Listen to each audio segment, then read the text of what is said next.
بھوک اور افلاس اور مہنگائی اور حکومت کے ظلم اور جبر کے اس دور کے اندر ہمیں ان لوگوں کا خاص خیال رکھنا چاہیے جو ہمارے ہمسائے غریب لوگ ہیں۔ یاد رکھو اگر کوئی خاتون، کوئی مرد یا کوئی عورت لاچار بے بس ہو کر آپ کے پاس آ کر مطالبہ، وہ آٹے کا مطالبہ کرتا ہے، خور و نوش کی چیزوں کا مطالبہ کرتا ہے، آپ اس کی ضرور کچھ نہ کچھ مدد کر دیا کرو۔ یہ جو دور گزر رہا ہے، یہ حکومتی یا ان کی غلط پالیسیوں کی وجہ سے مہنگائی کی چکی کے اندر یہ پوری امت پس رہی ہے اور پسائی جا رہی ہے۔ اس میں ہم نے دوسروں کو تسلی دینی ہے کہ اگر اس قسم کا معاملہ فاقوں تک معاملہ پہنچ چکا ہے، گھر میں فاقہ آ گیا ہے، گھر میں خور و نوش کی چیزیں ختم ہو چکی ہیں، تو ان کو جا کر تسلی دو کہ نہیں، آپ نے بے صبری کر کے اور نا امیدی اختیار کر کے خودکشی نہیں کرنی، نہ اپنی جان گنوانی ہے، نہ اپنی اولاد کی جان گنوانی ہے۔ ہم آپ کا سہارا بننے کے لیے کیا ہیں؟ تیار ہے۔ کھاتے پیتے لوگ اللہ نے جن کو دیا ہے مال، وہ آس پاس کے لوگوں کا ضرور خیال رکھیں۔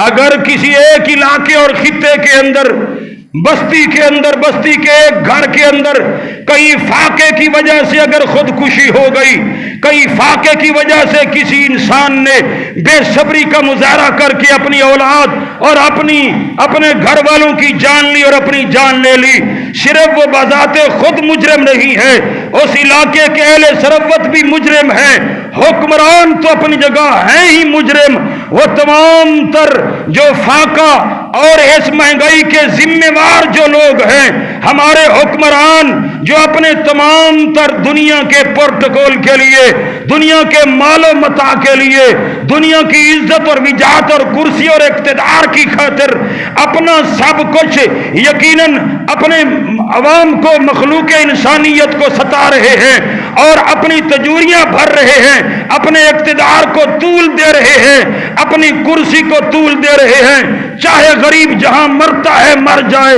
ان کو اس کا خیال نہیں ہے۔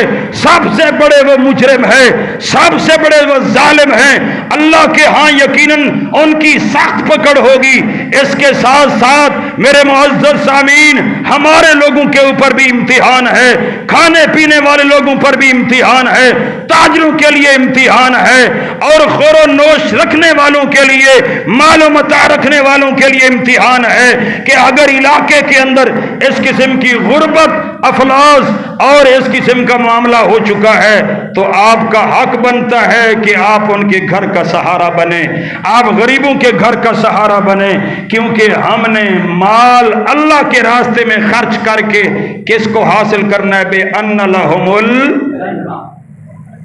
آیت میں پڑھتا ہوں، ابھی ایک آیت پڑھی سورہ توبہ کی، ایک طرف سارے یہ خاندان، یہ تمام تر 8 چیزیں، اور ایک طرف اللہ کا حکم۔ ترجیح کس کو دے گے؟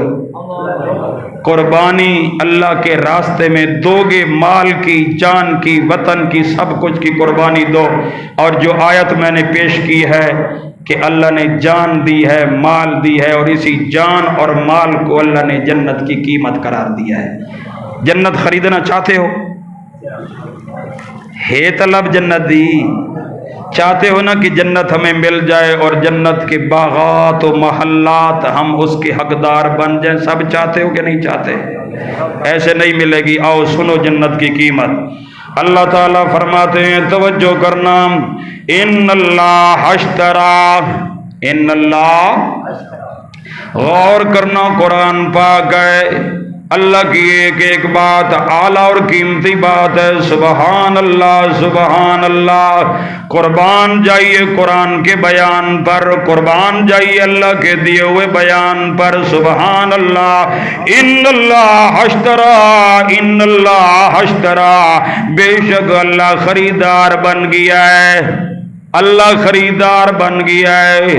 کس چیز کا؟ من المومنین، اللہ نے خرید لیا ہے مومنوں سے۔ کن سے؟